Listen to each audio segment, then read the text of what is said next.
Kidney stone গলাই দিয়াৰ কাৰণে বা কিডনি ষ্টোন উলিয়াই দিয়াৰ কাৰণে পৃথিৱীত একো মেডিচিন নাপায় কিডনি ষ্টোন যদি 8 মিলিমিটাৰৰ তলত আছে সেইটো একো কৰিব নালাগে আননেসেসাৰি ট্ৰিটমেন্ট যদি 8 মিলিমিটাৰতকৈ ডাঙৰ আৰু এইটো ষ্টোন নিজে নিজে তলত আহি যোৱাৰ চান্সটো অলপ কম গতিকে এইটো ষ্টোন আমি ফ্লেক্সিবল ইউৰেটৰস্কপি আৰু লেজাৰ দি কৰি দিব লাগে বহুত ইউৰোলজিষ্ট আছে ডাঙৰ সৰু বুলি কোনো ইউৰোলজিষ্ট নাই সবে ভাল আপুনি লাগিলে সেকেন্ড অপিনিয়ন এটা লোৱাটো আটাইতকৈ ভাল সেকেন্ড অপিনিয়নটো আটাইতকৈ ভাল লৈ যোৱাটো মানে পানী আৰু তেজ কেতিয়াও একেলগে যাব নোৱাৰে কাৰণ দুইটা বেলেগ বেলেগ হয় ন তো কেতিয়াবা স্যাৰ এনেকুৱা হয় আমাৰ প্ৰসাব কৰোঁতে কেতিয়াবা কাৰোবাৰ তেজ ওলায় সেইটো কিডনি ষ্টোনৰ কাৰণেও হ'ব পাৰে নেকি স্যাৰ কেতিয়াবা টেকন'লজি মানুহৰ কাৰণে মানুহ টেকন'লজিৰ কাৰণে নহয় খুব সুন্দৰ স্যাৰ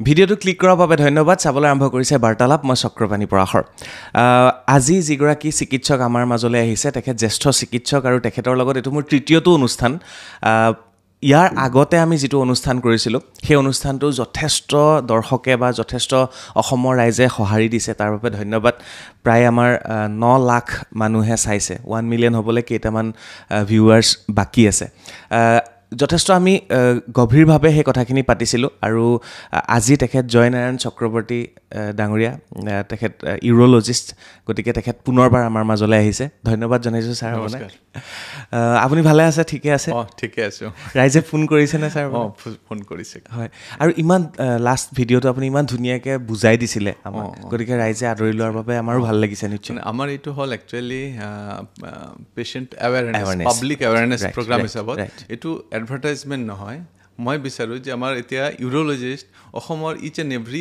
স্মল টাউনৰ পৰা ডাঙৰ টাউন চবতে আছে গতিকে মানুহবিলাকে ভালকৈ ট্ৰিটমেণ্ট পাব লাগে আৰু যিটো আননেচেচাৰী অপাৰেশ্যনটো এভইড কৰিলে ভাল হয় গতিকে ৰাইজে যদি এইখিনি সুবিধা আগবঢ়াই দিব পাৰোঁ তেতিয়া ভাল আৰু এইখিনি সুবিধা ৰাইজে পাব যেতিয়া আপোনাৰ কোনোবাই ভালকৈ ক'ব যে কি কৰিব লাগে ষ্টোন হ'লে আজি আমাৰ যেনেকুৱা ছাবজেক্টটো হ'ল কিডনি ষ্টোন হ'লে মানুহে ভয় খাই যায় আল্ট্ৰাচাউণ্ড কৰিব পৰা কৰে কিবা বেলেগ কাৰণত কৰে সৰু এটা ষ্টোন ওলাই গ'ল তাৰপিছত এই চিঞৰ বাখৰ ষ্টাৰ্ট হৈ যায় গুগল চাৰ্চিং তাৰপিছত ইউটিউব এইবিলাক চাই মাথাটো বেয়া হয় তাৰপিছত 10 জেগাত ঘূৰি ফুৰে কোনোবাই কয় অপাৰেশ্যন কৰিব লাগিব কোনোবাই কয় অপাৰেশ্যন নালাগে কোনোবাই কয় পানী খাওঁ কোনোবাই কয় গছৰ টেঙা খাওঁ এই পাত খাওঁ এইবিলাক ধূপৰ টেঙা এইবিলাক খাওঁ তো এইবিলাকত খোৱাতকৈ যদি নলেজটো মই দিব পাৰোঁ যে ভাই ৰাইজে নলেজটো লাগে যে কি কৰিব লাগে কি কৰিব নোৱাৰে আৰু যি ওচৰত যোনে আছে ইউৰোলজিষ্ট আমাৰ বহুত কলিগ আছে জুনিয়ৰ আছে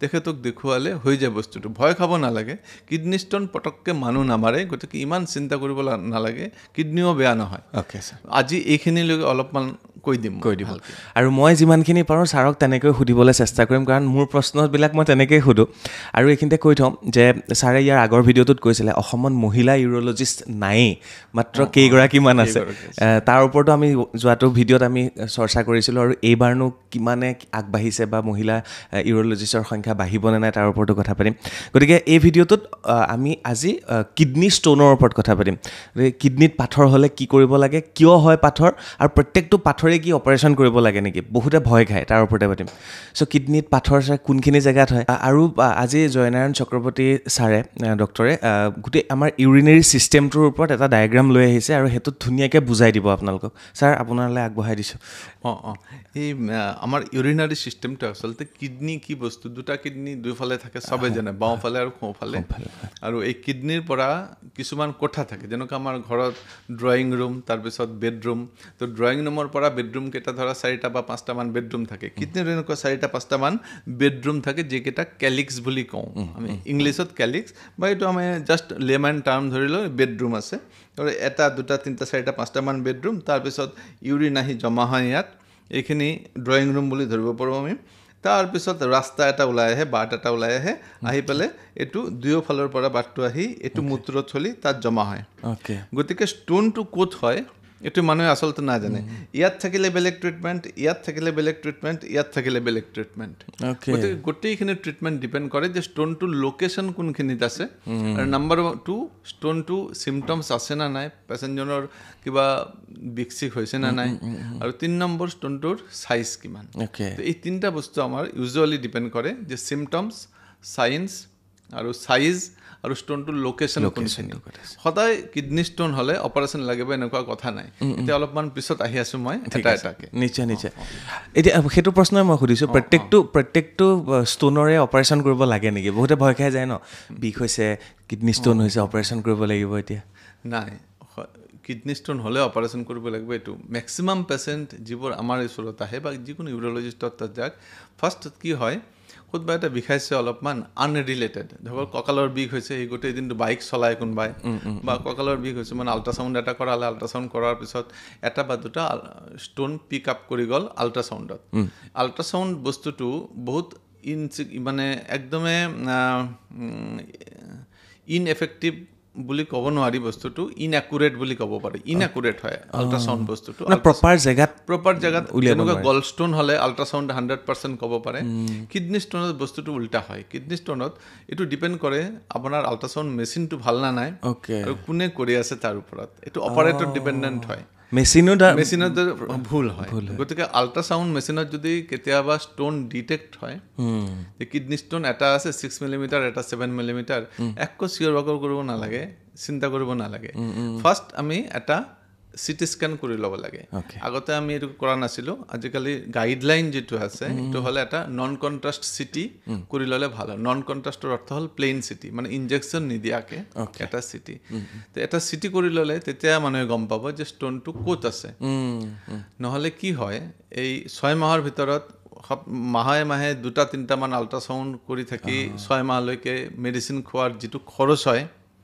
তাতকে এটা চিটি স্কেন প্লেইন চিটি কৰি ল'লে খৰচটো বহুত কম হয় কিন্তু ডক্টৰে সেইটো ডাইৰেক্ট কৰে নে সেইটো পেচেণ্টে ক'ব লাগিব যে যদি ইউৰলজিষ্টৰ তাত যায় তেতিয়া ডাইৰেক্ট ক'ব সেইকাৰণে আপুনি এটা এইটো অলপমান প্লাছ মাইনাছ লাগিছে কেতিয়াবা মষ্ট অফ দ্য 50% কেছত কি হয় আল্ট্ৰাচাউণ্ডে 5 mm 6 mm ষ্টোন থকা বুলি কওঁ চিটি স্কেন কৰিলে তেতিয়া ষ্টোন নাই এটাও ষ্টোন নাই উল্টাও হয় কেতিয়াবা আল্ট্ৰাচাউণ্ডে কয় যে ভাই 7 মিলিমিটাৰ এটা ষ্টোন আছে মেডিচিন দিছে কোনোবা ডক্টৰে নন ইউৰলজিষ্ট কোনোবাই দিলে 3 মাহমান পিছত আকৌ আল্ট্ৰাচাউণ্ড কৰিলে বেলেগ ওচৰত গৈ আল্ট্ৰাচাউণ্ড কৰিলে তেতিয়া গম পালে যিটো 7 মিলিমিটাৰৰ পৰা 9 মিলিমিটাৰ হৈ গৈছে তেতিয়া এইটো পচিবল নহয় 7 মিলিমিটাৰৰ পৰা 2 মাহৰ বা 3 মাহৰ ভিতৰত 9 মিলিমিটাৰ তেতিয়া আৰু দৌৰি আহে পেচেণ্ট অলপ ভয় খাই যায় ভাই মেডিচিনো খাই আছোঁ একো নাই কিন্তু 7ৰ পৰা 9 mm তেতিয়া এটা চিটি স্কেন কৰাই দিওঁ চিটি স্কেনত চাওঁ যে এইটো অলমোষ্ট 4 mm ষ্টোন এটা আছে তো গতিকে চিটি স্কেন কৰিলে আপুনি একজেক্ট লোকেশ্যনটো আমি গম পাই যাওঁ আৰু চাইজটো গম পাই যাওঁ আৰু এইটোও গম পাওঁ যে কিবা অপাৰেশ্যন লাগিব না নালাগিব ছাৰ সেইকাৰণে কিডনী ষ্টোন হ'লে ডাইৰেক্ট ইউৰলজিষ্টৰ ওচৰলৈ যোৱাটো বেছি ভাল কাৰণ বেলেগ ডক্টৰে বা কি কয় বেলেগ ডক্টৰে ইমান ডিটেইলছত যাব নে নাযাব তাৰো কথা থাকে হয় নে আজিকালি চবে জানে বস্তুটো মোৰলে চব চাৰ্জনে জানে বা ফিজিচিয়ানে জানে যে এটা চিটি কৰি ল'লে একজেক্ট গম পাই যায় যে ক'ত ফাঁচি আছে ষ্টোনটো বা এইটো অপাৰেশ্যন লাগে না নাই এতিয়া মই আহি আছোঁ যে এচিমটমেটিক ষ্টোন ফাৰ্ষ্ট আমি কওঁ যে কিছুমান পেচেণ্টৰ আছে যে আল্ট্ৰাচাউণ্ড কৰিছে বেলেগ কিবা এটা কাৰণত কিবা এটা 5 mm 6 mm ষ্টোন ওলাই গ'ল দুয়োটা কিডনীত 6 mm 5 mm ষ্টোন আছে সব ডক্টৰৰ তাত ঘূৰি ফুৰি আছে বহুত হস্পিটেলত গ'লে কোনোবাই কয় যে লিথোট্ৰিপসি লাগিব কোনোবাই কয় যে RIRS লাগিব মানে ফ্লেক্সিবল ইউৰেট্ৰোস্কোপি কোনোবাই কয় যে লেজাৰ লাগিব সেইকেইটা একচুৱেলি কিবা অপাৰেশ্যন লাগে না নাই এতিয়া মই কৈ আছোঁ এতিয়া সৰু এটা ষ্টোন যদি এইখিনিত থাকে এই কলাকে মই দিছোঁ বস্তুটো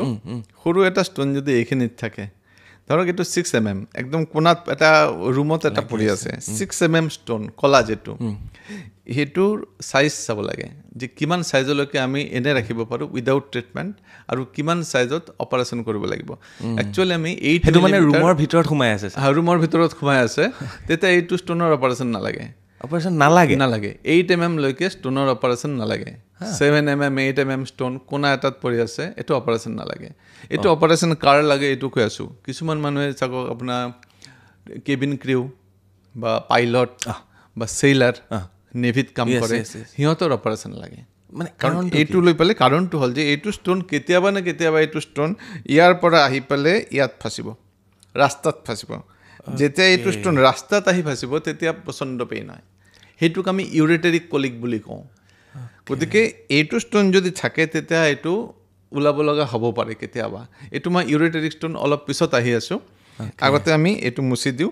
এইটো কিডনী ষ্ট'নৰ বাবে কওঁ আমি। Okay sir, okay. যে কিডনী ষ্ট'ন থাকিলে কিমান চাইজলৈকে আমি ৱেইট কৰিব পাৰে। 7-8 মিলিমিটাৰ ষ্ট'ন কিডনীত আছে, এটা কোণাত পৰি আছে, এইটো বেডৰুমত পৰি আছে, এইটোৰ কাৰণে অপাৰেশ্যন নালাগে। ইণ্টাৰেষ্টিং, ঠিক আছে, অপাৰেশ্যন নালাগে। এতিয়া কথা হ'ল যে এই হাহাকাৰ কৰি ফুৰিছে আপোনাৰ গুগল চাই, ইউটিউব চাই। গুগল ইউটিউব চোৱাৰ পিছত আৰু গুগল ইউটিউবৰ বস্তু হ'ল এইকেইটা যি চাৰ্চ ইঞ্জিনকেইটা AI পাৱাৰ্ড। AI পাৱাৰ্ড হ'লে কি হয়, আপুনি যিটো চাব যে কিডনী ষ্ট'ন, লগে লগে আপুনি যিমান চাই থাকিব, যিমান বাৰে আপুনি গুগল খুলি থাকিব, আপোনাৰ এই কিডনী ষ্ট'ন আহি থাকিব। আৰু গোটেই ৰাতি 1লৈকে 2লৈকে মাথাটো গৰম হৈ আছে তাৰ, এইবাৰ মোৰ কিডনী ষ্ট'ন হৈছে, হাহাকাৰ, কিডনীটো বেয়া হ'ব, কিবা আছে না নাই। তেতিয়া ডক্টৰৰ ওচৰত যদি আহে, মোৰ ওচৰত যদি আহে পেচেণ্টটো, মই যদি কওঁ যে ভাই আপোনাৰ এইটো CT স্কেন এটা কৰি লওক। CT স্কেনত আহিছে যে ডেনচিটিও আমি গম পাই যাওঁ যে কি অপাৰেশ্যন কৰিলে ভাল হ'ব। ডেনচিটি কম আছে, সৰু ষ্ট'ন এটা 8 মিলিমিটাৰৰ তলত, 6 mm, 7 mm, 8 mm লৈকে একো নালাগে ট্ৰিটমেণ্ট।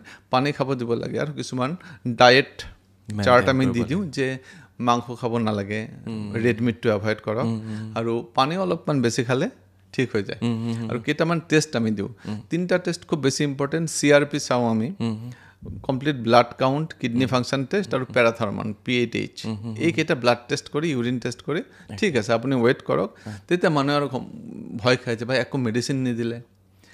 আচল কথাটো আমি কাকো ক'ব নোৱাৰি যে কিডনী ষ্ট'নৰ আচলতে একো মেডিচিন পৃথিৱীতে নাই। সেই বস্তুটো মানুহে বুজি নাপায়। তেতিয়া মানুহে ভাবে যে ডক্টৰৰ তাত গ'লোঁ, ডক্টৰে গোটেইখিনি CT স্কেন কৰিব দিলে, মেডিচিনো নিদিলে। কিন্তু মেডিচিন কি, এটাই মেডিচিন পায়, এইটো হ'ল আপোনাৰ পটাছিয়াম মেগনেছিয়াম চাইট্ৰেট।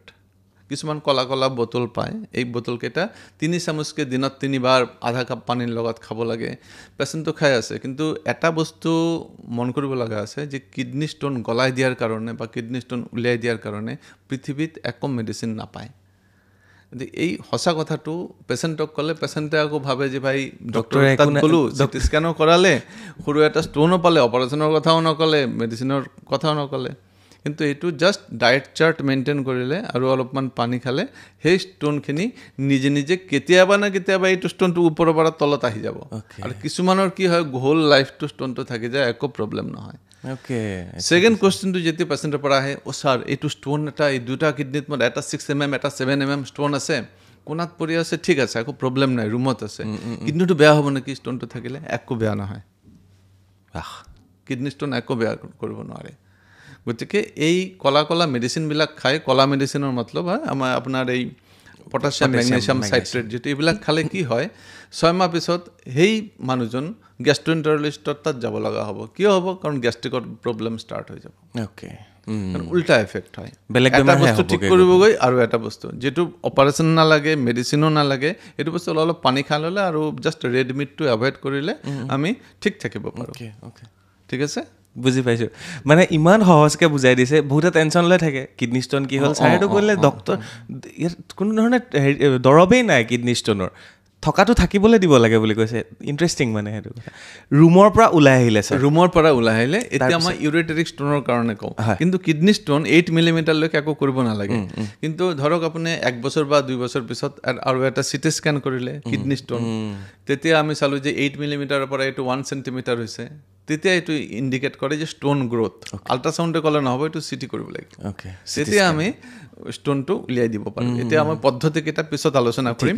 কিন্তু ইমান সৰু এটা ষ্ট'ন থাকিলে সেইটোক লিথোট্ৰিপ্সিও কৰিব নাপায়, লেজাৰো কৰিব নাপায়, কাৰণ লিথোট্ৰিপ্সি ইমান সৰু ষ্ট'ন এটা চাব নোৱাৰে।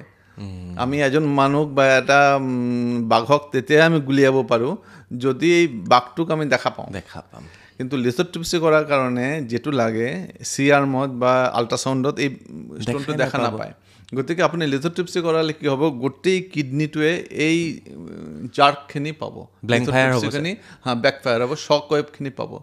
গতিকে এইটোত যদি আপুনি সৰু এটা ষ্ট'নত লিথ'ট্ৰিপ্সি কৰিব যায় গোটেই কিডনীটো আপোনাৰ লিথ'ট্ৰিপ্সিত যিটো শ্বক ৱেভ এইটো ৰিচিভ কৰিব গতিকে 4-5 বছৰমান পিছত আপুনি চাব যে কিডনী চাইজটো সৰু হৈ গৈছে কি কাৰণ সেই আগতে লিথ'ট্ৰিপ্সি কৰিছিলোঁ গতিকে সৰু ষ্ট'ন আজিকালি আমি লিথ'ট্ৰিপ্সি এইকাৰণে একদমেই কম ইউজ কৰোঁ নকৰোঁ এতিয়া কথা হ'ল যে এই ষ্ট'নটো কেতিয়াবা আপোনাৰ ৰাস্তাত নামি আহিব তলত ধৰক আহি পেলাই ইয়াত ফাঁচিলে আৰু কিয় 8 মিলিমিটাৰলৈকে আমি ষ্ট'ন অপাৰেশ্যন নকৰোঁ এইটো কাৰণটো মই কৈ দিম সেইটো ইয়াৰ পৰা নামি আহিলে ইয়াত ঠিক আছে ইয়াৰ পৰা তলত নামি আহিলে এতিয়া তলত এই ৰাস্তাটো ব্লক কৰাৰ লগে লগে মানে ড্ৰয়িং ৰুমৰ পৰা আহি ৰাস্তাত ব্লক কৰিছে পেচেণ্টৰ এক্সেলেণ্ট খুব মানে এক্সুবাৰেণ্ট পেইন ষ্টাৰ্ট হ'ব প্ৰচণ্ড পেইন ষ্টাৰ্ট হয় সেইটোক আমি কওঁ ইউৰেটেৰিক কলিক কেতিয়াবা বহুত পেচেণ্ট আহে ৰাতি প্ৰচণ্ড পেইন হয় পাতে এনেকুৱা পেইন হয় চটফটাই থাকে পেচেণ্ট ইনজেকশ্যন দিয়াৰ পিছতো ভালকৈ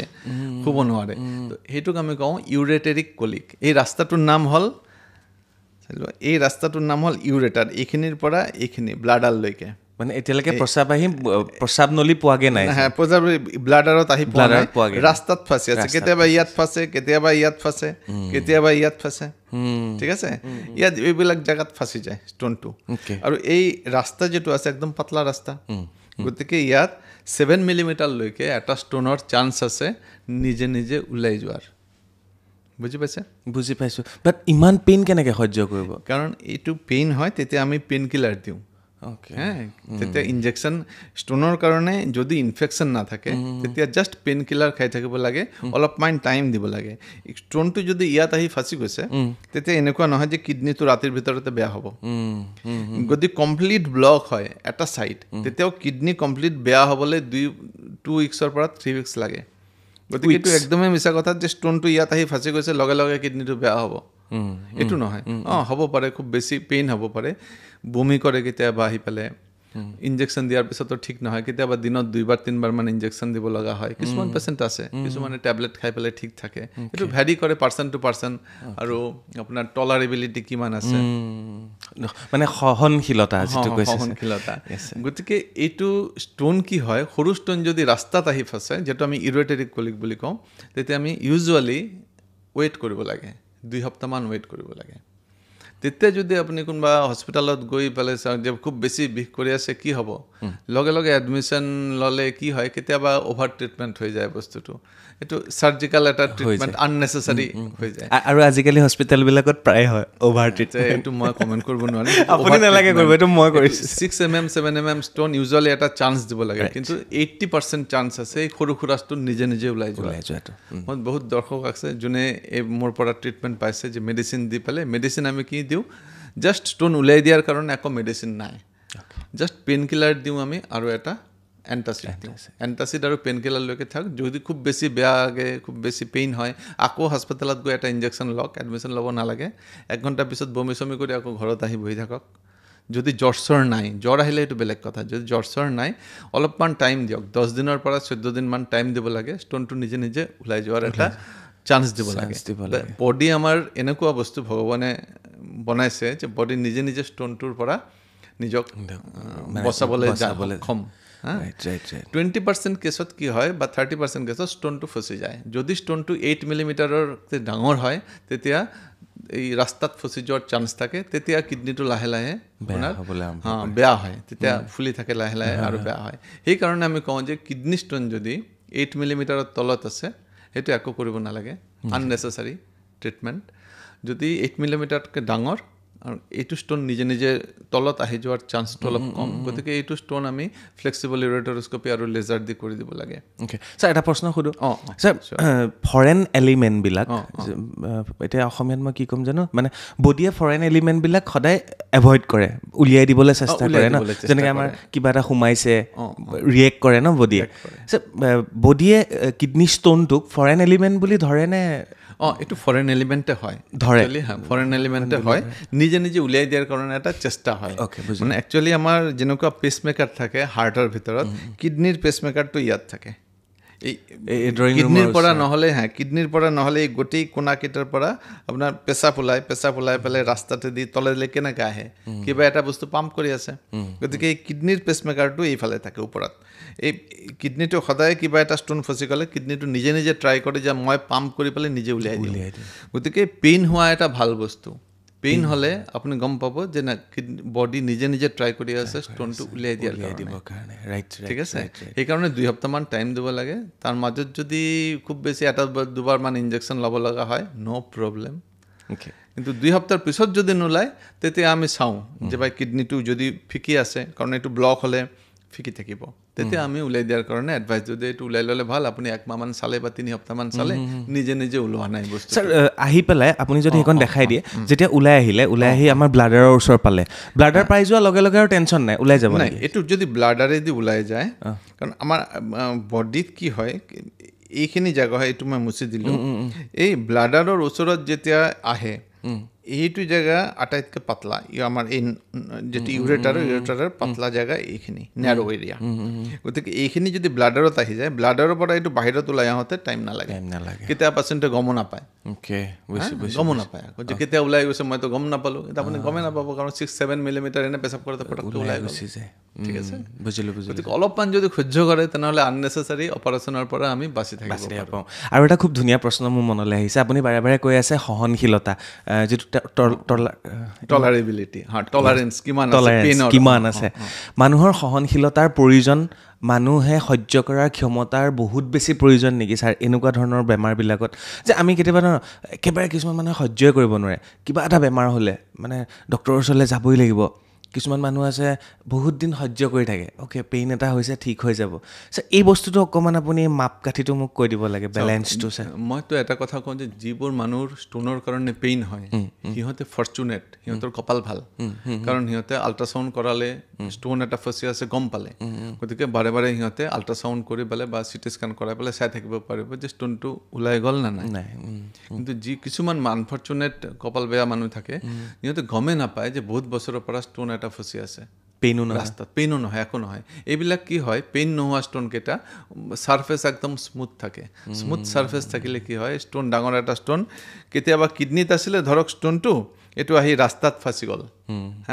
ৰাস্তাত ফচি যোৱাৰ পিছত কিডনিটো লাহে লাহে লাহে লাহে লাহে লাহে ডাঙৰ হৈ আছে, 10 বছৰ 15 বছৰমান গুচি যায়, কেতিয়াবা গমেই নাপায় মানুহে যে কিডনিটো বেয়া হৈ গৈছে।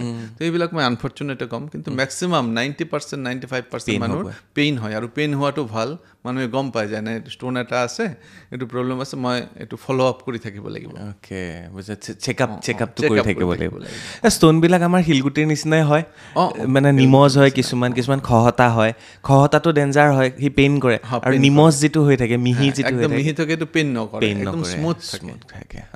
আৰু ইনফেকশ্যন ষ্ট'ন কিছুমান টাইপ আছে ষ্ট'নৰ, ইনফেকশ্যন ষ্ট'ন আছে, অক্সালেট ষ্ট'ন আছে, কিন্তু মেডিচিন খুব এটা কাম নকৰে ষ্ট'নত। কিমান ডাঙৰ ষ্ট'নলৈকে আপুনি অপাৰেশ্যন কৰিছে ছাৰ? এইটো আমি আগতে এইটো অ'পেন অপাৰেশ্যন কৰিছিলোঁ। আজিকালি ধৰক আমি মেক্সিমাম ডায়ামিটাৰটো চাওঁ, যে ষ্ট'নৰ মেক্সিমাম ডায়ামিটাৰ মই 9 চেণ্টিমিটাৰলৈকে অপাৰেশ্যন কৰিছোঁ। 9 চেণ্টিমিটাৰ মানে এটা অব্লিক ডায়ামিটাৰ। মেক্সিমাম ডায়ামিটাৰ যিটো হয় এইটো ষ্টাগহৰ্ন ষ্ট'ন বুলি কয়। কেতিয়াবা বহুত ডাঙৰ ষ্ট'ন হ'লে তেতিয়া আমি ফুটাকে এটা বা দুটা বা কেতিয়াবা 3টা ফুটা কৰিব লগা হয় কিডনিত। ফুটা কৰি পেলাই আমি ওলাওঁ, এইটো আমি PCNL বুলি কওঁ, পাৰকিউটেনিয়াছ লিথোট্ৰিপচি। মানে কিডনিৰ মাজেদি এটা ফুটা কৰা হয়, ফুটা কৰি পেলাই তাৰপিছত লেন্স দি পেলাই আমি চাওঁ ষ্ট'নটো, দি পেলাই টুকুৰা টুকুৰা কৰি পেলাই ওলাই আনিব লাগিব। এইটো ডাঙৰ ষ্ট'ন হ'লে আমি এইটো কৰোঁ।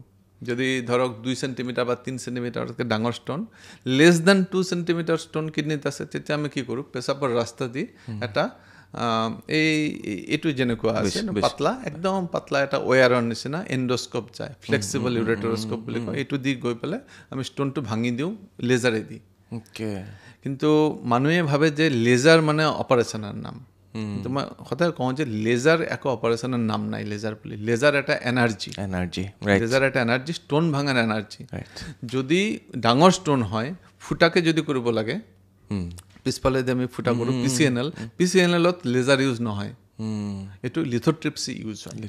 লিথোট্ৰিপচি মেচিন সৰু, এই আপুনি ৰাস্তা ভাঙা দেখিছে চাগে, পুৰণা ৰাস্তা ভাঙি পেলাই নতুন, তেতিয়া এটা নিউমেটিক ড্ৰিল এটা ইউজ কৰে। এইটোৰে সৰু সংস্কৰণ হ'ল আপোনাৰ এডিশ্যন হ'ল ষ্ট'ন ভাঙা মেচিনটো।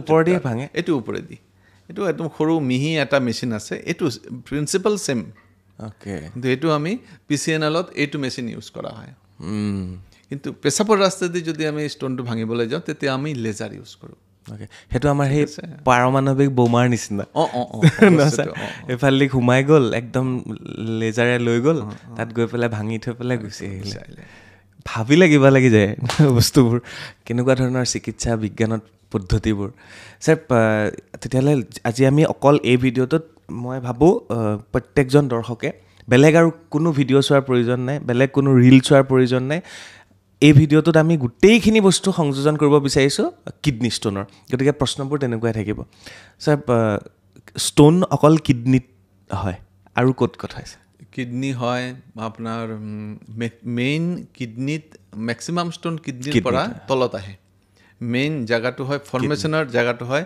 মই অলপ দেখুৱাই দিওঁ ইয়াতে ফৰ্মেশ্যন হয় কিডনীটোৰ ইয়াৰ পৰা আপুনি ইয়াত নামি আহক ইয়াত ফাঁচক বা ব্লাডাৰত আহি যাওক বা ৰাস্তাত আহি ফাঁচক এই গোটেইখিনি কিন্তু ফৰ্ম হৈছে কিডনী বডিত গতিকে ইউৰোজেনিটেল চিষ্টেম যিটো কিডনী ষ্টোন বুলি ক'লে আমি kidney stone ureteric stone bladder stone তিনিটা বুলি ভাবোঁ আৰু বাকী ষ্টোনবিলাক ইমান ইম্পৰ্টেণ্ট নহয় বাকী ষ্টোন ধৰক বাকী বেলেগ ডিপাৰ্টমেণ্টৰ আণ্ডাৰত পৰে যেনেকুৱা গল ব্লাডাৰ ষ্টোন সেইটো বেলেগ ডিপাৰ্টমেণ্টৰ আণ্ডাৰত পৰে চিকিৎসাবোৰ প্ৰায় একেই হয় চিকিৎসা গল ব্লাডাৰ ষ্টোনত কি হয় কিডনী ষ্টোনত আমি কিডনীটো কাটিব নোৱাৰোঁ ঠিক আছে কিন্তু গল ষ্টোন হ'লে গল ব্লাডাৰ উইথ গল ষ্টোন একেলগে উলিয়াই দিব লাগে সেইটো আৰু বেলেগ ডিফাৰেঞ্চ তো ষ্টোন কি কাৰণে হয় সেইটো এবাৰ ষ্টোন ইউজুৱেলি আজিকালি বহুতেই মিট খোৱাৰ ৰেড মিট খোৱাটো অলপ বাঢ়িছে ৰেড মিট এটা ডাঙৰ কাৰণ ছেকেণ্ড হ'ল চ'ৰ্চ অফ ৱাটাৰ ক'ৰ পৰা পানী খায় গ্ৰাউণ্ড ৱাটাৰ খালে অলপমান বেছি ষ্টোন হোৱাৰ এটা চান্স থাকে নদীৰ পানী য'ত য'ত নদীৰ পানী ছাপ্লাই আছে যেনেকৈ আমাৰ এনেকুৱা আঁচনিবিলাক এইবিলাক পানী ভাল হয় আৰু কিছুমান জিঅ'গ্ৰাফিকেল এৰিয়া আছে যেনেকুৱা আমাৰ পাহাৰী যিকেইটা ষ্টেট আছে যেনেকুৱা খাচী হিলছ গাৰো হিলছ নাগালেণ্ড মিজোৰাম মণিপুৰ এই ষ্টোনৰ চান্স বহুত বেছি তাতে বহুত মানুহ আহে তাৰ পৰা ষ্টোন আৰু এইফালে এইটো নৰ্থ ইষ্টৰ কথা ক'লোঁ আপুনি জয়পুৰৰ পৰা গ'লে এইবিলাক নৰ্থ ইণ্ডিয়াৰ ফালে যদি যাওঁ তেনেহ'লে আপোনাৰ ৰাজস্থান তাৰপিছত গুজৰাট এইবিলাক ভৰি পৰি আছে একদম মানে বিৰাট ডাঙৰ হট বেল্ট এটা ষ্টোনৰ কাৰণে কাৰণ এইবিলাক জেগাত কি হয় গৰম বেছি হয় মানুহে পানী কম খায় বাহিৰত কাম কৰে গতিকে যিমান গৰমত কাম কৰি থাকিব মানুহ তেতিয়া ঘামত উৰি যায় পানীখিনি বডিৰ পৰা তেতিয়া কনচেনট্ৰেট হৈ যায় ইউৰিনটো গতিকে যিবোৰ মানুহ বাহিৰত কাম কৰিব লাগে পথাৰত খেতি চেতি কৰিব লাগে মই ভাবোঁ যে 2 বটলমান পানী লৈ যাব লাগে ৰাতিপুৱা আপুনি পথাৰত কাম কৰক 2 বটলমান পানী মাজে মাজে পানী খাই থাকক পেচাব অলপকৈ বেছি হ'ব কিন্তু ষ্টোনৰ পৰা বাচি থাকিব পাৰিব আৰু ৰেডমিটটো অলপ কমাব লাগে ৰেডমিটটো অলপ ৰিডিউচ কৰি দিলে তেতিয়া অলপ ভাল হয় ষ্টোনৰ ফৰ্মেটটো কি হয় যিটো ষ্টোন আমাৰ গ'ল্ড ব্লাডাৰত গ'ল্ড ব্লাডাৰত হয় গল ব্লাডাৰত বেলেগ ষ্টোন সৰি আমাৰ কিডনী ষ্টোনৰ বহুত কেইটা টাইপ আছে অক্সালেট আছে ফছফেট ষ্টোন আছে ট্ৰাইফছফেট ষ্টোন ইনফেকশ্যন ষ্টোন বুলি কওঁ আমি আৰু কিছুমান ইউৰিক এচিড ষ্টোন আছে এই তিনিটাই মেক্সিমাম সেইকাৰণে ক'লে ইউৰিক এচিড ষ্টোন হ'লে মেডিচিনত অলপ চলপমান লাভ হয় কিন্তু ইউৰিক এচিড ষ্টোন 10 to 15% ধৰ 100 জনৰ ভিতৰত 10 জন মানুহৰ হয় আৰু সেইটোতো আপোনাৰ ইমান বেছি পৰিমাণে পটাছিয়াম চাইট্ৰেট খাব লগা হয় ইমান বেছি পৰিমাণে খাব লগা হ'লে এজন মানুহ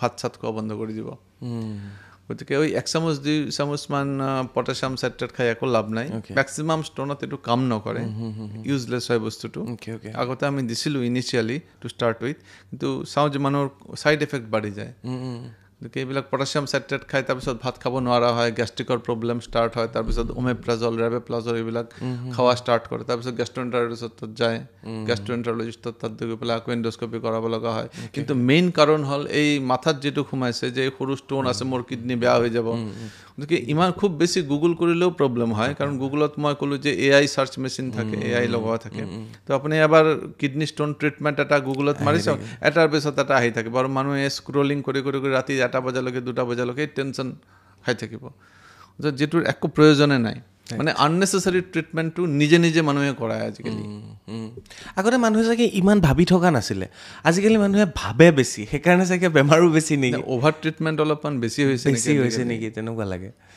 মানে কি হয় ছাৰ মই আপোনাক কৈ দিওঁ এতিয়া এটা ৰিল আহিব যে অমুকটো নাখাব এটা ৰিল আহিব অমুকটো খাব, এটা ৰিল আহিব আপুনি এনেকৈ শুব, এটা ৰিল আহিব এনেকৈ নুশুব। মানুহ কনফিউজ হৈ গৈছে ছাৰ, কি কৰিব মানুহে একজেক্টলি। সেই এনেই দালি ভাত মাছ এইখিনিয়ে খাওঁ আমি, তাৰ বেছি আৰু কেতিয়াবা অলপ ছাগলীৰ মাংস খাওঁ। আজিকালিতো বহুত এই গাহৰি চাহৰি আহি গৈছে, আগতে আমি এইবিলাক খোৱা নাছিলোঁ। মুৰ্গী আনিলে ঘৰৰ বাহিৰত এতিয়াও আমাৰ ঘৰত বাহিৰত ৰান্ধা কৰিব, আজিকালি নাই এইবিলাক। গতিকে অলপমান ছাগলীৰ মাংস খালে একো নহয়, ধৰ মাহত এবাৰ বা দুবাৰমান খাইছোঁ, অলপ একো নহয়। কিন্তু মাছ খালেও একো প্ৰব্লেম নাই, কণী খালেও একো প্ৰব্লেম নাই। ৰেড মিটটো অলপ প্ৰব্লেম কৰে। ৰেড মিট খালে কি হয়, ষ্ট'ন হোৱাৰ চান্স বহুত বাঢ়ি যায়। কণ্টিনিউৱাছ যিবোৰ মানুহে ৰেড মিট খায় সিহঁতৰ বাঢ়ে। মোৰ দেউতাই প্ৰতি দেওবাৰে মানে ঘৰত থাকোঁতে প্ৰতি দেওবাৰে ছাগলী মাংস আনিব, সেইটো কাৰণে আমি ৰৈ থাকোঁ। মাছটো বাৰু চলি থাকে, কুকুৰা গাহৰিটো আমাৰ ঘৰত এতিয়াও নিষিদ্ধ, এতিয়াও আমাৰ ঘৰত সোমাব নিদিয়ে। তো সেইবিলাক বস্তু ভাবোঁ, কিন্তু গুৱাহাটীলৈ আহি আমাৰ নাই, আমি যিটো মাংস খাওঁ, ছাগলীৰ মাংস যিটো খাওঁ, আমি আলু দি বনাওঁ। আপোনাৰ মনত আছে নাই, ঘৰত গাঁৱত বা ঘৰত আলু দি বনাওঁ। আমি মেক্সিমাম জোলটো খাওঁ, আলু খাওঁ, 1 টুকুৰা 2 টুকুৰামান আলু খাওঁ। ঠিক কৈছে। এনেকুৱা খালে একো প্ৰব্লেম নাই। কিন্তু আপুনি যদি মানে এসোপা ধৰক 1 পোৱামান মাংস লৈ লৈছে, গোটেইখিনি একেলগে শেষ কৰি 2-3জনমান ফ্ৰেণ্ডে 1 কিলোমান মাংস খাই দিলে, তো গতিকে ৰাতিপুৱা কি হয়, ষ্ট'ন এটা ফৰ্মেশ্যন হোৱাৰ চান্স থাকে। ৰাতিৰ ভিতৰতে ষ্ট'ন হোৱাৰ চান্স থাকে। এক ৰাতিৰ ভিতৰত ষ্ট'ন হোৱাৰ চান্স থাকে, কাৰণ ইমান প্ৰটিন লোড পাইছে আৰু বেয়া বস্তুবিলাক যায়তো, ক্ৰিয়েটিনিন যায়, এইবিলাক যায়। গতিকে ষ্ট'ন, সৰু সৰু ষ্ট'ন এনে চেনিত দানাৰ নিচিনা সদায় মানুহৰ ভিতৰতে ফৰ্মেশ্যন হয়, আমাৰ হৈ থাকে, নিজে নিজে গৈ যায়, বাহিৰত ওলাই যায় বস্তুটো। কিন্তু এসোপা যদি মাংস একেলগে খাই দিয়ে, তেনেহ'লে এই সৰু সৰু চেনিৰ নিচিনা যিকেইটা আপোনাৰ ষ্ট'নৰ টুকুৰা পটককৈ একেলগে লগ লাগি যায়, ৰাতিৰ ভিতৰতে লগ লাগি যায় কেতিয়াবা। গতিকে ডাঙৰ এটা ষ্ট'ন হৈ যায়, 6 মিলিমিটাৰ ষ্ট'ন এটা ফৰ্মেশ্যন হৈ গ'ল, আৰু তলত নামি গ'লে আৰু চিঞৰ বাখৰ। পেইনটো কোনখিনিত হয় মেইনলি? বাওঁফালে বা সোঁফালে, পিছফালে দি হয়। দুইফালে হ'ব পাৰে, দুইফালে হ'ব পাৰে, যি লেফ্ট কিডনীত লেফ্ট ফালে, ৰাইট কিডনীত ৰাইট ফালে। আৰু কেতিয়াবা যদি ৰাস্তাত আহি ফাঁচে, তেতিয়া পেইনটো তলত ৰেডিয়েশ্যন হৈ যায়, ভৰি নহয়, তলেদি ৰেডিয়েশ্যন হয়। তেনেকুৱা আপোনাৰ এই তলত তলপেটে দি যায় বস্তুটো, ৰেডিয়েশ্যন হয় তেতিয়া পেইনটো। গতিকে কাৰোবাৰ যদি পিছফালে পেইন হৈ আছে, ভাবিব হ'ব পাৰে কিডনী ষ্ট'ন বুলি, ভয় নাখাব। আৰু বহুত পেচেণ্ট আহে যেনেকুৱা আপোনাৰ বাইক চলাই থাকে বা এনে বহুত কাম চাম কৰি থাকে ঘৰত, গধুৰ বস্তু দাঙে, তো সিহঁতৰ স্পণ্ডাইলচিছ হয়। তো স্পণ্ডাইলচিছ থকা বহুত পেচেণ্টে আহি কয় যে মোৰ এনেকুৱা ষ্ট'ন ওলাইছে। মই ক'ব লাগে তেতিয়া যে এইটো আপোনাৰ স্পণ্ডাইলচিছৰ পেইন, এইটো আপোনাৰ এই ষ্ট'নৰ লগত একো সম্পৰ্ক নাই। তেতিয়া কিন্তু সৰু এটা 4 mm ষ্ট'ন ওলালেও যিমান পেইন পিছফালে হৈ আছে, গোটেইখিনি ষ্ট'নৰ ওপৰত মানে জাপি দিয়াটো এটা প্ৰৱণতা থাকে মানুহৰ। এই সৰু সুৰা ষ্ট'ন কিডনীত থাকিলে যিটো পেইন হয়, এইটো মিছা কথা। গতিকে ইমান সৰু ষ্ট'নৰ ট্ৰিটমেণ্টো নালাগে, অপাৰেশ্যনো নালাগে। আপোনাৰ যদি তেনেকুৱা পেইন হৈছে, এটা এক্সৰে কৰি ল'লে হ'ল, লাম্বোচেক্ৰাল স্পাইন এটা এক্সৰে কৰি লওক, আৰু এটা এজন ভাল অৰ্থপেডিক্সৰ ওচৰত দেখুৱালে বস্তুখিনি ক্লিয়াৰ হৈ যায়। এই টপিনালৈকে হয় নেকি ছাৰ বিষটো? কঁকালৰ বিষটো যিটো হয়, L2 যেনেকুৱা লাম্বাৰ স্পাইন কিছুমান, সেইটো মানে গাড়ী চাড়ী চলালে, বাইক চাইক চলালে মানে যিটো হয় পেইনটো, সেইটো টপিনালৈকে হয়। আৰু যিটো কিডনী ষ্ট'ন হয়, সেইটো অকল পিঠিৰ এইফালে হয় আৰু তলৰ ফালে নামে। আৰু কিডনী ষ্ট'নটো বহুত বেছি হয় কিডনী ষ্ট'ন। কঁকালৰ বিষ আৰু কিডনীৰ বিষৰ মাজত বহুত ডিফাৰেঞ্চ আছে। কিডনীৰ বিষ হ'লে যেতিয়া বিষ হ'ব, এইটো বিষত সহ্য কৰিব নোৱাৰে, লগে লগে হাস্পতালত গৈ ইনজেকশ্যন ল'ব লাগিব, এনেকুৱা বিষ হয়। বুজিলোঁ। অ'কে, গতিকে সেইটোৱে ডিফাৰেঞ্চটো, সেইটোৱে মানে স্পাইনৰ গাড়ী চাড়ী চলাই থাকিলে, বেক পেইন হৈ থাকিলে অলপ সহ্য কৰিব পাৰিব, বাট কিডনী ষ্ট'নত সহ্য কৰিব নোৱাৰিব। ছাৰ আৰু কি ক'ব, নজনা কথা কওক। মোৰ প্ৰায়খিনি প্ৰশ্নটো কিছুমান এই পদ্ধতিকেইটা মই অলপমান কৈ দিওঁ, যে মানুহে নাজানে বহুত বস্তু, যে কিছুমান অলপমান ভুলো হৈ যায় কেতিয়াবা, কাৰণ বহুত কমাৰ্চিয়েল বস্তু আছে ইয়াৰ ভিতৰত। কোনোবাই কয় লেজাৰ ইউজ কৰিম, কোনোবাই কয় যে PCNL কৰিম। ইউজুৱেলি আমি 2 চেণ্টিমিটাৰত বেছি হ'লে বা 2 চেণ্টিমিটাৰতকৈ ডাঙৰ হ'লে ষ্ট'ন, তেতিয়া আমি ফুটাকে কৰোঁ। আৰু আজিকালি ডাঙৰ ফুটা কৰিব নালাগে, সৰু ফুটা কৰি পেলাই আমি উলিয়াই দিব পাৰোঁ ষ্ট'নটো।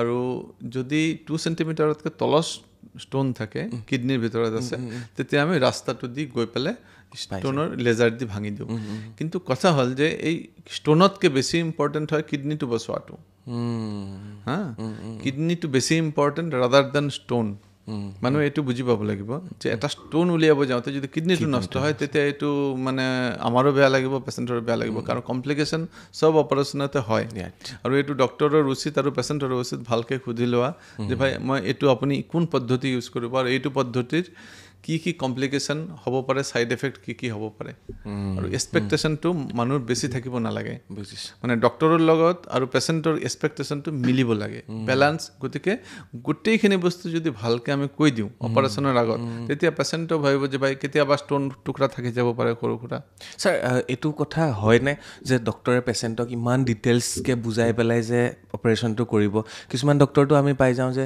নাই তেওঁলোকে যিটো কৰিব সেইটোৱে কেতিয়াবাতো পেচেণ্টক গালিও পাৰি দিয়ে নাই আমিতো এইটো কৈছোঁ এনেকৈ পেচেণ্টতো শুনিব ওলায় বাট পৃথক আপুনি যে আপুনি ইমান অলপমান ডিফাৰ কৰিব খুজিছোঁ গালি নাপাৰি ইউজুৱেলি কি হয় গভৰ্ণমেণ্ট হস্পিটেল বা খুব বেছি চালু হস্পিটেলত কি হয় চালু হস্পিটেল মানে ক'ব খুজিছোঁ ৰানিং হস্পিটেল কি হয় টাইম নাপায় তো টাইম নাপালে পাৰ পেচেণ্ট ইউজুৱেলি এটা টাইম দিব লাগে পেচেণ্টক বুজাবলৈ 10 মিনিট 15 মিনিটমান টাইম দিব লাগে তাৰপিছত আমাৰ কাম পেচেণ্টক ডিক্টেট কৰা নহয় যে আপুনি এইটো ষ্টোন আছে অপাৰেশ্যন কৰি লওক এইটো অপাৰেশ্যনে কৰিম আপোনাক এইটো বস্তু আমাৰ কাম ডক্টৰৰ কাম ডিক্টেট কৰা নহয় ইউৰলজিষ্টৰ কাম হ'ল যে আপোনাৰ এই ষ্টোনটো আছে অপাৰেশ্যন কৰিলে কি হ'ব অপাৰেশ্যন নকৰিলে কি হ'ব পাৰে আৰু অপশ্যন দিয়াটো কোনটো তিনিটা অপশ্যন আছে সেইটো পদ্ধতিত মই ভাবিছোঁ যে এইটো পদ্ধতি ইউজ কৰিলে আপোনাৰ এই ষ্টোনটো ভালকৈ ওলাব গতিকে আপুনি এইটো ইউজ কৰা ভাল বাকী ডিপেণ্ড কৰিব যে পেচেণ্টটো কোনটো লয় ঠিক কৈছে ছাৰ ঠিক কৈছে আমাৰ কাম হ'ল অপশ্যন দিয়াটো ডিক্টেট কৰাটো নহয় আৰু পেচেণ্টক ভালকৈ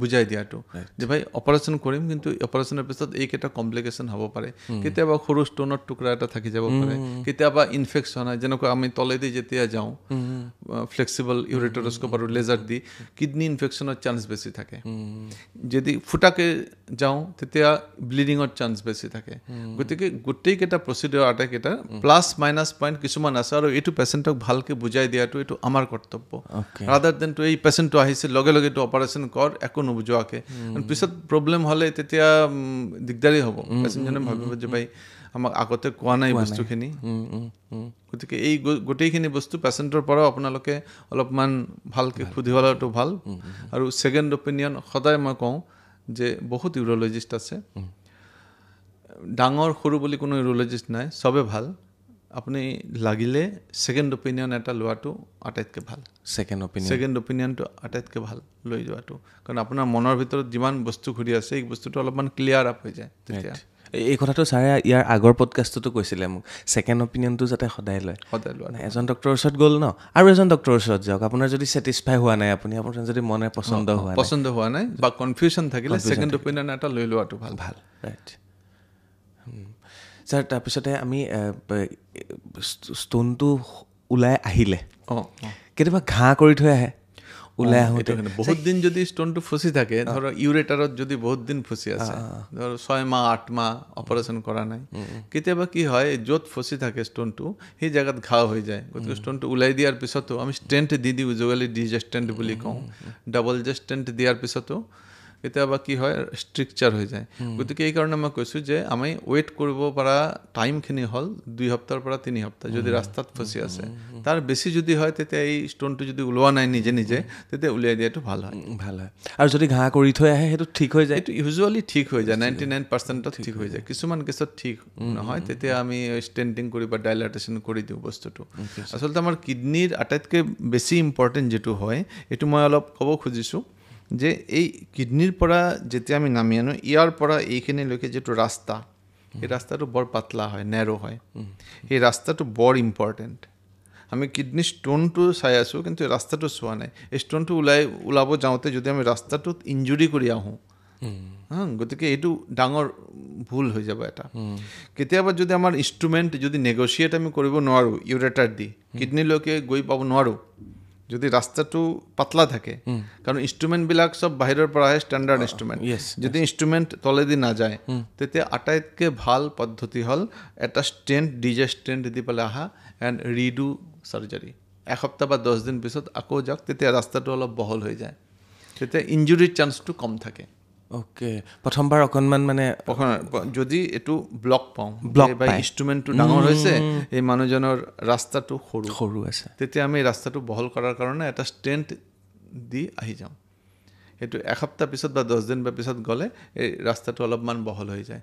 কিন্তু ইয়াৰ মাজতে যদি আমি ঠুচি থাকোঁ ইনষ্ট্ৰুমেণ্ট, তেতিয়া ইঞ্জুৰি হোৱাৰ চান্স থাকে। তো এই বস্তুটো কৰিব নাপায়। অ'কে, কিন্তু এই গোটেইখিনি বস্তু পেচেণ্টক যদি আমি ভালমতে বুজাই দিওঁ, তেতিয়া আৰু একো কনফিউজন নহয় যে ডক্টৰ আহিলে ষ্টেণ্ট দি আহি গ'ল, ষ্টোনটো ওলাব নোৱাৰিলে। বহুত পেচেণ্ট মোৰ তাত আহে, ভাই এনেকুৱা ডক্টৰে ট্ৰাই কৰিছে, এটা ষ্টেণ্ট দি আহি গৈছে, ওলাব পৰা নাই। সেই ডক্টৰে ভালে কৰিছে একচুৱেলি, কাৰণ ই ৰিস্ক লোৱা নাই। প্ৰেছাৰ দি এই ৰাস্তাটো বৰ পাতলা হয়, এইটো এবাৰ যদি ষ্ট্ৰাকচাৰ হয় হোল লাইফৰ কাৰণে ষ্ট্ৰাকচাৰ হৈ যাব। এতিয়া আপোনালোকে চাগে ভাবি আছে, যাৰ হৈছে বা যোনে ভাবি আছে মোৰ কিডনী ষ্ট'ন আছে অপাৰেশ্যন কৰিম, ভাবিছে ইমানবিলাক বস্তু এইফালেদি বস্তু ভৰাব, তাত গৈ লেয়াৰ ট্ৰিটমেণ্ট কৰিব বা বেলেগ বেলেগ ট্ৰিটমেণ্ট কৰিব, অপাৰেশ্যন কৰিব। তো অপাৰেশ্যন কৰোঁতে ছাৰ এনাস্থেচিয়াটো দিয়েই লয়। এনাস্থেচিয়া দিয়ে। সেইখিনি কথা ছাৰ এবাৰ কৈ দিয়ক। একো পেইন নহয়, একো চিন্তা কৰিব নালাগে, এইটো ইজি হয় বস্তুটো। এটা ৰাস্তাৰ মাজেদি এণ্ডস্কোপ দি যাওঁ, আৰু আজিকালি যিটো এণ্ডস্কোপ আহি আছে আমাৰ, বৰ পাতলা এণ্ডস্কোপ। কিন্তু এণ্ডস্কোপখিনি ইউজুৱেলি 95% কেছত নিজে নিজে সোমাই যায় তলেদি, একো যুদ্ধ কৰিব লগা নহয় আমাৰ। অনলি 5% কেছত এইটো যিটো মই ক'লোঁ অলপ আগতে, যে ৰাস্তাটো অলপ পাতলা থাকে, তেতিয়া আমি ষ্টেণ্ড দি আহি যাওঁ, এইটো কৰিব লগা হয়। অনলি মানে আউট অফ 100 5 কেছত এইটো বস্তু হয় যে ইনষ্ট্ৰুমেণ্টটো তলেদি নাযায়। Okay sir, anaesthesia whole body দিয়া হয়নে নে এইটো পাৰ্ট বা তেনেকুৱা কিবা থাকে? একচুৱেলি এনাস্থেচিয়াটো আমি পেচেণ্টক সুধিব লাগে। আজিকালি এনাস্থেচিয়াটো পেচেণ্টৰ চইচ। এইটো পেচেণ্টে কথা গম পোৱা নাছিলোঁ, ভালকৈ বুজাই। এনাস্থেচিয়াটো বস্তুটো হ'ল এনেকুৱা, কিছুমান পেচেণ্টে বিচাৰে যে মই চব গোটেইখিনি প্ৰচিডিউৰ আণ্ডাৰ জেনেৰেল এনাস্থেচিয়া কৰিব খুজিছোঁ। ঠিক আছে, general anaesthesia whole body anaesthesia, তেখেত একদম অজ্ঞান হৈ যায়, একো গম নাপায়। তো যেতিয়া পেচেণ্টে কয় যে আমাৰ হোল বডি এনাস্থেচিয়া লাগে, যদি পেচেণ্টটো ফিট থাকে আমি জেনেৰেল এনাস্থেচিয়া দি কৰি দিওঁ। কিছুমান পেচেণ্টে কয় যে নাই মই অপাৰেশ্যনটো চাম আপুনি কেনেকুৱা কৰিছে, ঠিক আছে, তেতিয়া স্পাইনেল এনাস্থেচিয়া দিব লাগে। স্পাইনেল এনাস্থেচিয়াটো হৈ যায়। স্পাইনেল মানে পিছফালে এটা ইনজেকশ্যন দি আমি নাভিৰ পৰা তলৰ তলৰখিনি আমি জাষ্ট টট নোহোৱা কৰি দিওঁ, যিটো ডেলিভাৰী সময়ত ওমেনক দিয়া হয়। এইটো হয় ছেইম এনাস্থেচিয়া, স্পাইনেল এনাস্থেচিয়া বুলি কওঁ আমি। স্পাইনেল এনাস্থেচিয়া দিলে কিয় হোল বডি এনাস্থেচিয়া দিব লগা নহয়, পেচেণ্ট কনচিয়াছ থাকে আৰু মনিটৰতো চাই থাকে পেচেণ্ট যে মোৰ অপাৰেশ্যন হৈ আছে, আৰু এপ্ৰিচিয়েটো কৰে বা ইমান ডাঙৰ ষ্ট'ন ডক্টৰে এইটো কৰিলে। সেইটোত একো ট্ৰান্সপাৰেঞ্চি ৰাখিব লাগে ডক্টৰ আৰু পেচেণ্টৰ মাজত, একো লুকাচুপি নাই এইবিলাকত। যদি ষ্ট'ন এটা আমি ওলাব নোৱাৰোঁ, কেতিয়াবা এনেকুৱা ইনএক্সেচিবল পজিশ্যন থাকে যে ষ্ট'ন ওলাব নোৱাৰোঁ, ষ্ট'ন ওলাব গ'লে বোলে কিডনী বেয়া হ'ব বা কিডনী ইঞ্জুৰি হ'ব, দেখা নাপাওঁ আকৌ পূৰা ব্লাড আহি গৈছে, তেতিয়া এই ষ্ট'নটো এৰি অহাটো বহুত ভাল।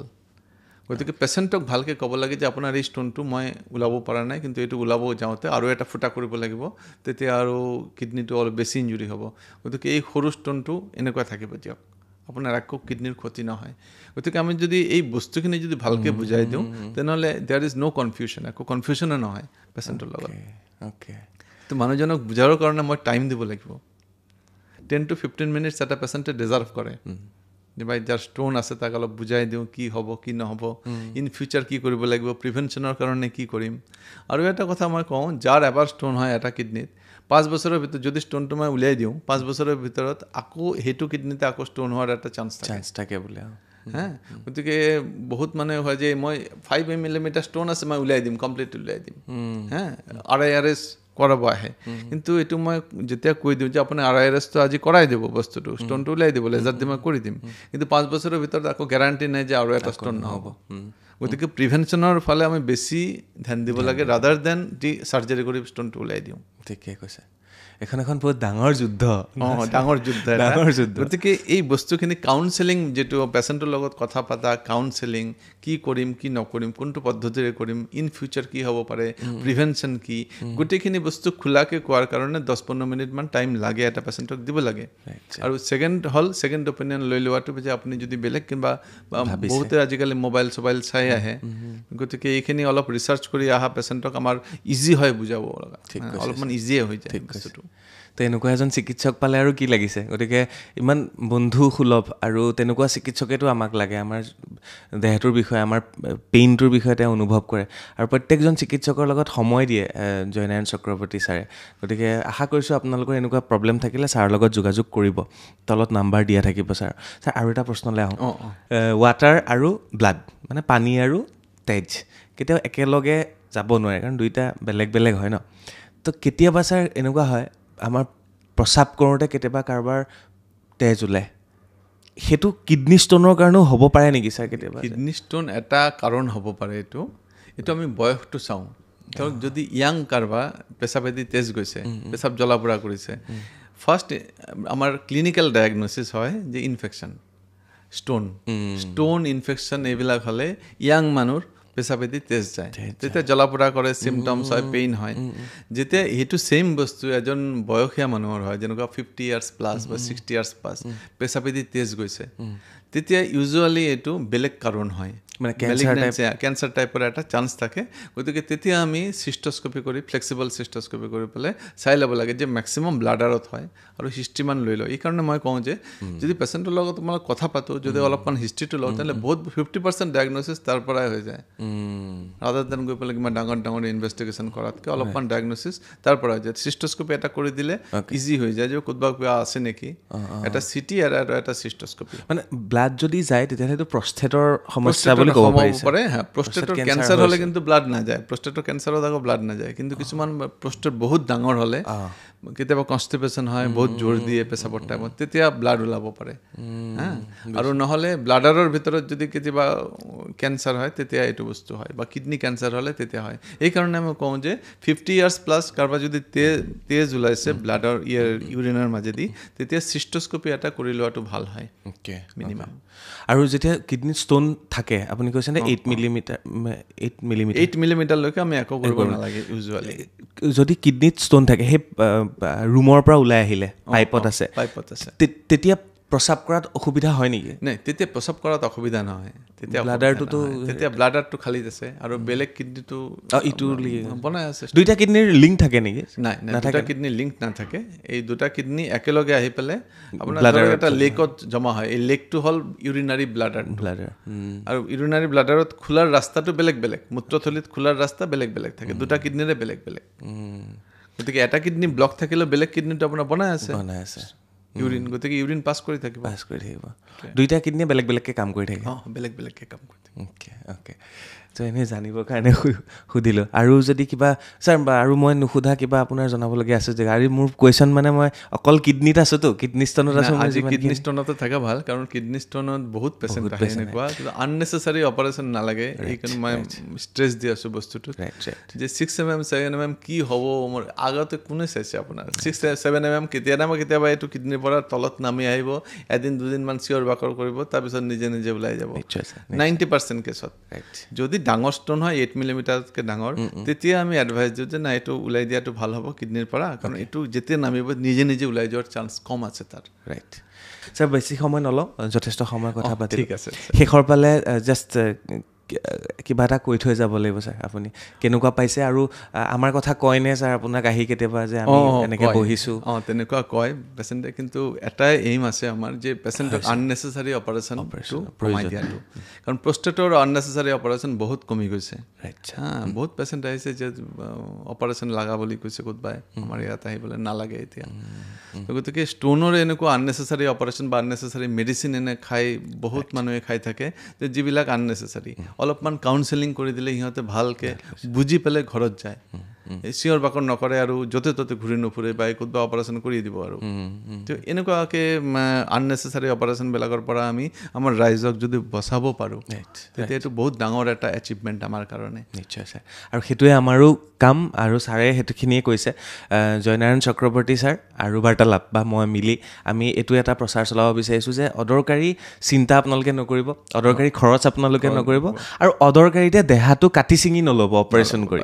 অকণমান ভাবিব চিন্তা কৰিব ছাৰৰ লগত কথা পাতিব আৰু তেতিয়া বহুতখিনি সমস্যাৰ পৰা আপোনালোকো সমাধান পাব আৰু এইটো আমাৰ এটা দায়িত্ব আৰু সেই দায়িত্বখিনি আমি পালন কৰি আছোঁ বুলি আমি ভাবিছোঁ এটা বস্তু মই ক'ব খুজিছোঁ যে টেকন'লজি মানুহৰ কাৰণে মানুহ টেকন'লজিৰ কাৰণে নহয় খুব সুন্দৰ ছাৰ গতিকে মই এটা লেজাৰ কিনিছোঁ বা মোৰ এটা ফ্লেক্সিবল ইউৰেটৰিস্কপি আছে ইনষ্ট্ৰুমেণ্ট আছে মানুহ কানি তাত ভৰোৱাটো বেয়া বস্তু নিশ্চয় টেকন'লজি মানুহৰ বাবে হৈছে যাৰ লাগে তাক ইউজ কৰাটো ভাল ৰাদাৰ দেন এই মানুহজনক আনি টেকন'লজিক ফিট কৰাটো এইটো আমাৰ উচিত নহয় এইটো ৰিভাৰ্ছ পদ্ধতি হ'ব ঠিক কৈছে বিদায় লৈছোঁ ছাৰ থেংক ইউ ধন্যবাদ শ্বেয়াৰ কৰিবলৈ নাপাহৰিব খুব গুৰুত্বপূৰ্ণ ভিডিঅ' আৰু মই জানোৱেই ডক্টৰসকলৰ লগত যেতিয়াই আমি অনুষ্ঠান কৰোঁ যথেষ্ট ৰাইজে আদৰি লয় আৰু কমেণ্টো কৰে কমেণ্ট কৰিবলৈ নাপাহৰিব ধন্যবাদ